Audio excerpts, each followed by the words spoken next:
ए भाइ तिमीलाई त एकदमै गाह्रो भएको होला, यत्रो बाटोसम्म एक्लै बोकेर ल्याऊ क्यारे, मोटो घाटो पनि छैनौ, दुब्लाएर ख्याउटे भएका छौ, बुढेसकालले पनि छ जस्तो छ तिमीलाई भनेर भन्छन्। यो भारी बोक्ने शरीर, पाल्की बोक्ने शरीर म होइन, त्यसैले मलाई थकाइ लागेको छैन। यदि शरीर म भएको भए मलाई थकाइ लाग्ने थियो। ब्राह्मणवाच अकोविदवादवादान् वदस्यथो नातिविदां वरिष्ठा न सूरयो हि व्यवहारमेनं तत्त्वावमर्षेण सह मनन्ति। जय राधे राधे राधे जय श्याम श्याम श्याम, जय राधे राधे राधे जय श्याम श्याम श्याम। आकाशको जुन तारा तिम्रै नाउँले सुनु छ, आकाशको जुन तारा तिम्रै नाउँले छुनु छ।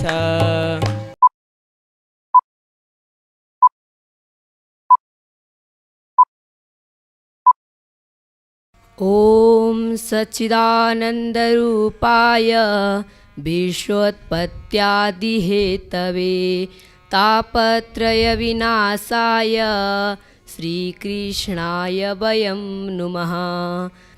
श्रद्धालु भक्तजनहरू, आज हामी हरिहरको अनुकम्पाले हरिहर क्षेत्रमा उपस्थित भएर भागवत कथा श्रवण गर्नको लागि दोस्रो सत्रमा उपस्थित भइसकेका छौँ र आज हामी ती ब्रह्मज्ञानी भगवानका परम भक्त जडभरतको आज हामी चर्चा गर्नेछौँ। त्योभन्दा पहिले मनलाई एकत्रित गर्दै भजन गरौँ। जय राधे राधे राधे जय श्याम श्याम श्याम, जय राधे राधे राधे जय श्याम श्याम श्याम, जय राधे राधे राधे जय श्याम श्याम श्याम, जय राधे राधे जय श्याम श्याम श्याम, जय राधे राधे राधे जय श्याम श्याम श्याम, जय राधे राधे राधे जय श्याम श्याम श्याम, जय राधे राधे राधे जय श्याम श्याम श्याम, जय राधे राधे राधे जय श्याम श्याम श्याम। ऋषभदेवले आफ्नो पुत्र भरतलाई राज्य समर्पण गरिसकेपछि भरतले पनि आफ्नो सम्पूर्ण छोराहरूलाई राज्य समर्पण गरेर पुलह आश्रममा गएर हरिको आराधना गर्न थाल्दछन्। त्यसै क्रममा उनीमा मृगप्रति आसक्ति बढ्दछ र उनी मृगयोनिमा प्राप्त हुन्छन् र मृगयोनिमा प्राप्त भइसकेपछि उनलाई ज्ञान हुन्छ, ओहो मैले ठुलो भुल गरेँ, हरिको आराधनामा मन लगाउनु पर्ने ठाउँमा म मृगमा आसक्त भएँ भनेर कालीगण्डीको तीरमा बसेर आफ्नो देह विसर्जन गर्छन् र अपरो जन्ममा उनी एउटा धुरन्धर विद्वान कर्मकाण्डीको घरमा उनको जन्म हुन्छ। उनको पिताको 2टी श्रीमती हुन्छन्, तीमध्ये जेठीबाट 10वटा छोरा हुन्छन् भने कान्छीबाट 2टा जुम्ल्याहा छोरा हुन्छन्। तीमध्ये जेठा चाहिँ जडभरत हुन् भन्ने कुरा विद्वानहरूले बताएका छन्। तत्रापि सुजनसङ्गात् भृशम उद्विजमानो भगवतः कर्मबन्ध विध्वंसन श्रवण स्मरण गुण विवरण शरणाण बिन्दुयुगलं मनसा विदधत् आत्मनः प्रतिघातम् आशङ्कमानो भगवत् अनुग्रहेणानुस्मृत स्वपूर्वजन्मावलिः आत्मानम् उन्मत्त जडान्धबधिर स्वरूपेण दर्शयामास लोकस्य। अर्थात् भगवानको अनुकम्पाले पूर्व जन्मको चरित्र बुझेका ती जडभरत डराउन थाल्दछन् आफ्नै आफन्तदेखि। कतै म मृगमा जसरी आसक्त भएको थिएँ त्यसै गरी फेरि परिवारमा आसक्त त हुने होइन भन्ने डर उनलाई थियो। त्यसैले उनी भित्र ब्रह्मज्ञानी भए पनि बाहिर लाटो बहिरो मूर्ख भनेर अरूको लागि देखिदिन्थे मात्र, तर भित्रबाट चाहिँ उनी ब्रह्मज्ञानी नै थिए। न निन्दति न स्तौति न रिष्यति न कुप्यति न ददाति न घृणाति मुक्तः सर्वत्र निरसः। न कसैको निन्दा गर्दथे न कसैको स्तुतिगान नै गर्दथे, न कसैसित रिसाउँथे न कसैसित खुसी हुन्थे। त्यस्तो उनको स्वभाव थियो, एकदम निरस थिए। निरस भन्नुको अर्थ यो होइन कि ठुसिएर बस्नु, उनी निरस भन्नुको अर्थ यो हो कि विषयप्रति अनाकृष्ट थिए, उनी अनासक्त थिए। उनको पिताजीले आफ्नो पिताको कर्तव्य पुरा गर्नु पर्यो भनेर आफ्नो सम्पूर्ण छोराहरूको उपनयन संस्कार गरिदिन्छन्। सबैलाई अब गायत्री मन्त्र पढाउँछन्, वेद पढाउँछन्, सबैलाई आउँछ, तर जडभरतलाई आउँदैन। उच्चारणै गर्न सक्दैनन्। किन गर्न सक्दैनन् त भन्दा म यो गर्छु यो गर्दिनँ भन्ने काम मनको र बुद्धिको हो। उनले त मन र बुद्धि जसको हो उसलाई नै समर्पण गरिसकेका थिए, त्यसैले उनलाई आउने कुरै भएन। त्यही पनि पढाउन खोज्छन्, आउँदैन। समय बित्दै गयो, उनको पिताको मृत्यु हुन्छ। शङ्कराचार्यले पनि भन्नुभएको छ, याव जीवो उपार्जन सक्तः तावन् निज परिवारो रक्तः। अर्थात् जब जीवले उपार्जन गर्न सक्छ तबसम्म मात्र संसार र परिवारले उसको सम्मान गर्छ। तर जड भरतको कुनै पनि आय स्रोत नभएकाले उनको दाइले उनलाई घरबाट निकालिदिन्छन्। गीतामा श्रीकृष्णले भन्नुभएको छ, निर्ममो निरहङ्कारः सशान्तिमधिगच्छति। अर्थात् जो मम भावले रहित छ, अहङ्कारले रहित छ, ऊ शान्त भएर संसारमा विचरण गर्छ। जडभरत मम भावले रहित भएकाले उनी मस्तीसित आफ्नो जीवन बिताउन थाल्दछन्। जसले जे दियो त्यही खाइदिन्छन्। उनलाई मतलबै हुँदैन यो खाने नखाने भन्ने कुरा। र कसैले ज्याला दिएर काम गर्न लगायो त्यो पनि गरिदिन्छन्। कसैले सित्तैमा काम लगायो भने पनि गरिदिन्छन्। उनलाई मतलबै छैन। र काममा यति तल्लीन हुन्थे कि खन्न काम लगायो भने खनेको खने गरेर खाल्टो नै बनाइदिन्थे। त्यस्तो तल्लीनता थियो उनकोमा। जे काम गर्दा पनि भगवान्लाई सम्झिरहन्थे। यसै दिन कुनै दिन एउटा चोरको सरदारले देवीको मन्दिरमा भाकल गरेको हुन्छ, हे भगवती, यदि मेरो पुत्र प्राप्ति भयो भने म हजुरलाई नरबली चढाउँछु भनेको हुन्छ। अब सायद पुत्र पनि प्राप्ति हुन्छ होला। अब नरबली चढाउनु पर्यो। यताउति हेर्छ, एकदम मोटो घाटो अनि मैलो शरीर धारण गरेका जड भरतलाई देखेर आफ्नो साथीलाई आगे गर्छ, जाऊ तिमीहरू गएर त्यसलाई उठाएर लिएर आऊ। तिनीहरू गएर उठाएर लिएर आउँछन्। अब बलि दिनु पर्यो भनेर बलि दिन लाग्दाखेरि त्यो जड अर्थात् देवीको मूर्तिबाट पसिना आउन थाल्दछ र साक्षात् देवी प्रकट भएर ती चोरहरूलाई मारिदिनुहुन्छ। यसको विषयमा कुनै विद्वानहरूले के पनि भनेका छन् भने ती चोरहरू भनेका देवीजीका भक्त हुन् र देवीजीले आफ्नो भक्तहरूमा ब्रह्म हत्याको दोष लाग्ला कि भनेर स्वयं आएर उनीहरूको उद्धार गर्नुभयो पनि भनेका छन्। र कसैले के पनि भनेका छन् भने दर्शनम एव मुक्ति, अर्थात् ब्रह्मज्ञानीहरूको दर्शनले मात्र मुक्ति हुन्छ। त्यसैले ती चोरहरूले पनि नजानी भए पनि ती ब्रह्मज्ञानीको दर्शन गरेकाले उनीहरूको साक्षात् देवीबाट उनीहरूको उद्धार भयो।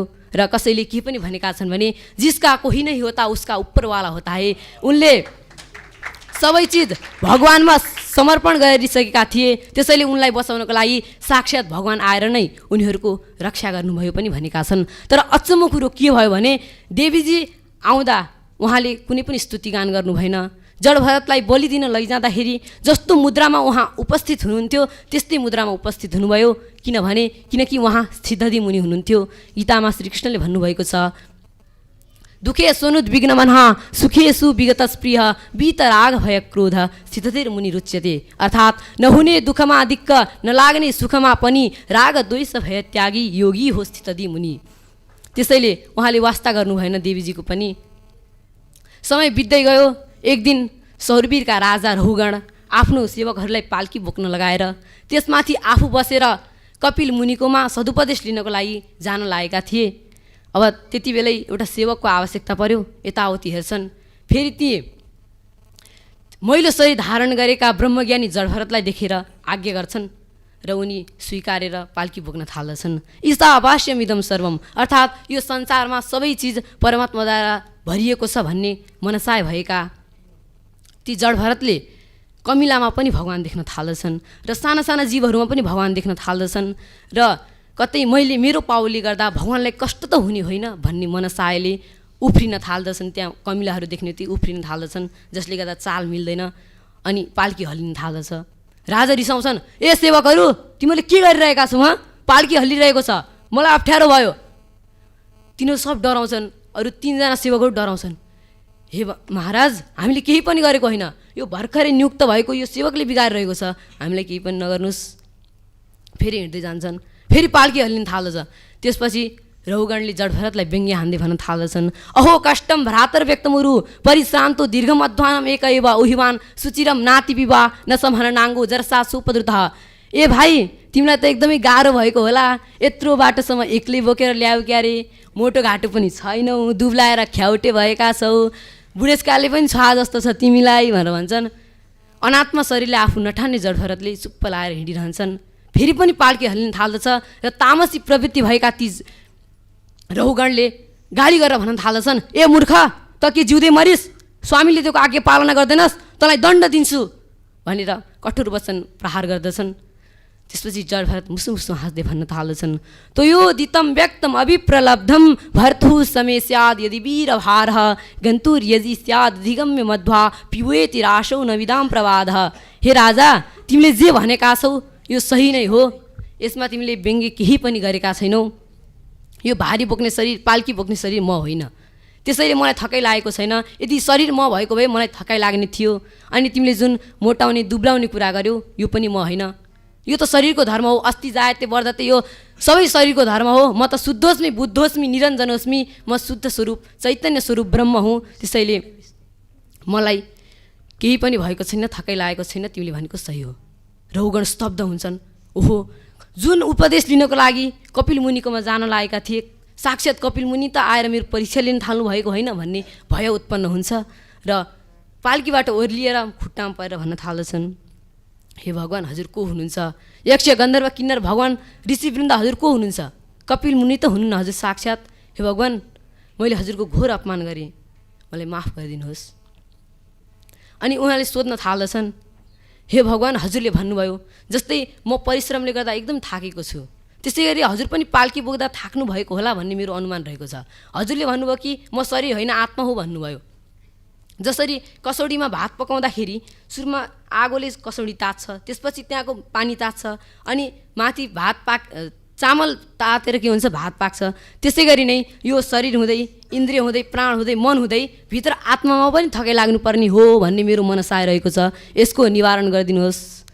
जडभरतले मुसु मुसु हाँस्दै भन्न थाल्दछन्, हे राजा, तिमी विवेकी भएर पनि अविवेकीका जस्ता तर बेकारका कुरा गरिरहेका छौ। यो विद्वानहरूको सभामा कति पनि सुहाउँदैन।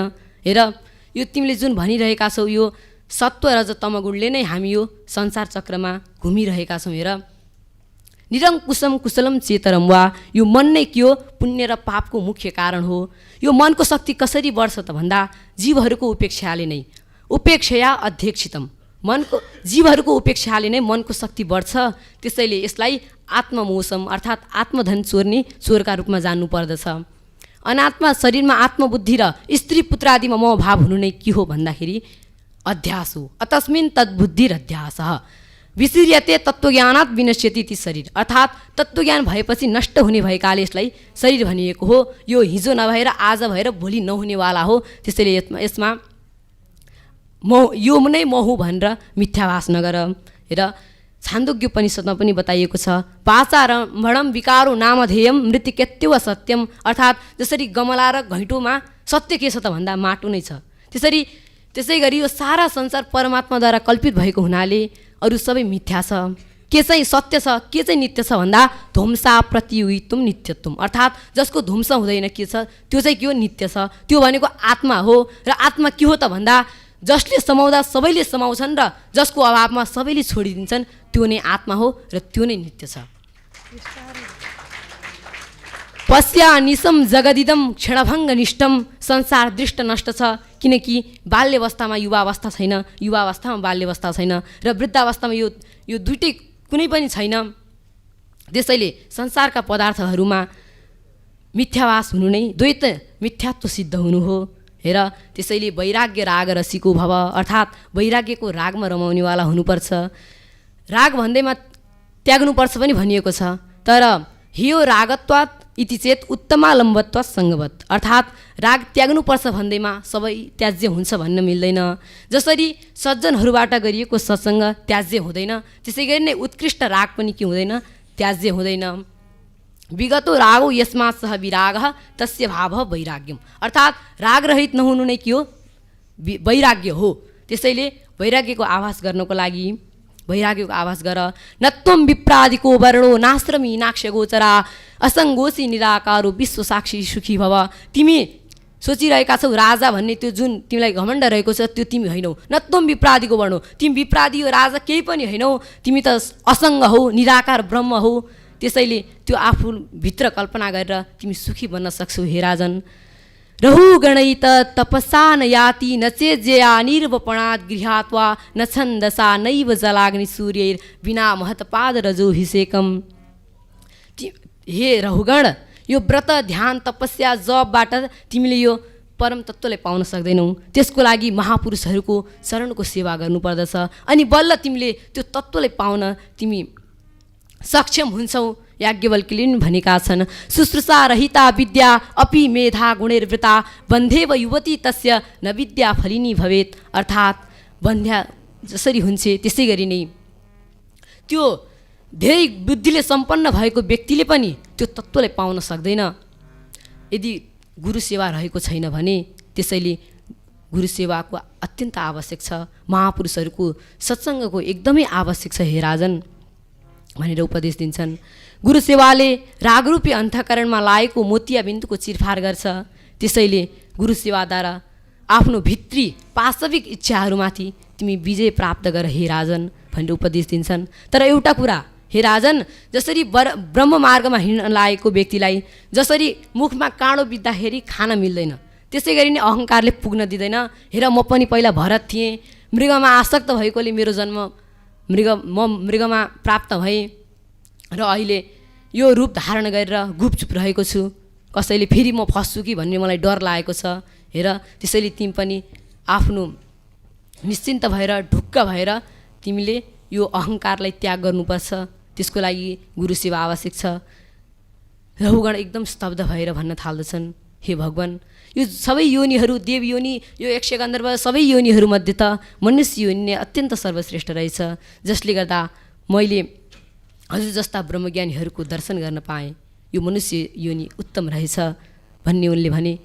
त्यसैले म साना ब्रह्मज्ञानी, ठुला ब्रह्मज्ञानी, यत्र तत्र सर्वत्र छरिरहनुभएका सबै ब्रह्मज्ञानीहरूलाई प्रणाम गर्छु भनेर प्रणाम गरेर उनको चरणमा साष्टाङ्ग दण्डवत गरेर उनी विचरण गर्न थाल्दछन्, आफ्नो साधनामा तल्लीन हुन थाल्दछन्।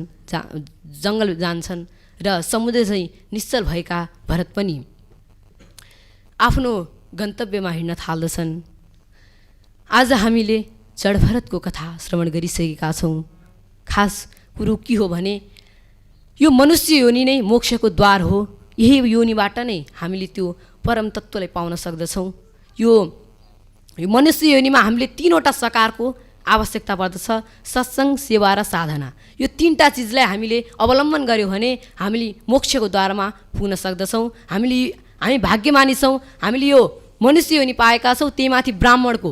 त्यसैले यसको भरपुर उपयोग गर्न सक्यौँ भने मात्र हाम्रो यो मनुष्य योनि सफल हुन्छ भन्दै अब पछिल्लो सत्रमा हामी अरू कथा श्रवण गर्नेछौँ र अब भजन गर्नेछौँ, त्यसपछि विश्राम हुनेछ। हे नन्द नन्दन छुटाइदेऊ न दुःखको बन्धन, हे नन्द नन्दन छुटाइदेऊ न दुःखको बन्धन, हे नन्द नन्दन छुटाइदेऊ न दुःखको बन्धन, छुटाइदेऊ न दुःखको बन्धन, छुटाइदेऊ न दुःखको बन्धन, हे नन्द नन्दन छुटाइदेऊ न दुःखको बन्धन।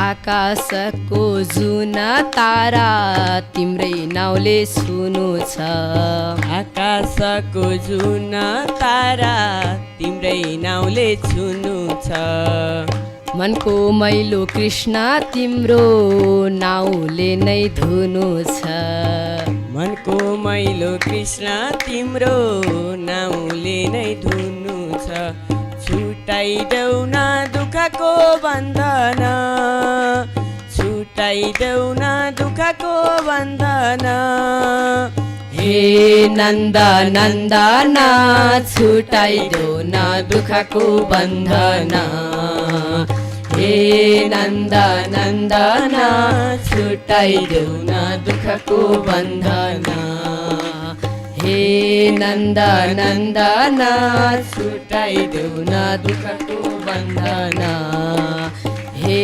नन्द नन्दन छुटाइदेऊ न दुःखको बन्धन, हे नन्द नन्दन छुटाइदेऊ न दुःखको बन्धन, हे नन्द नन्दन छुटाइदेऊ न दुःखको बन्धन।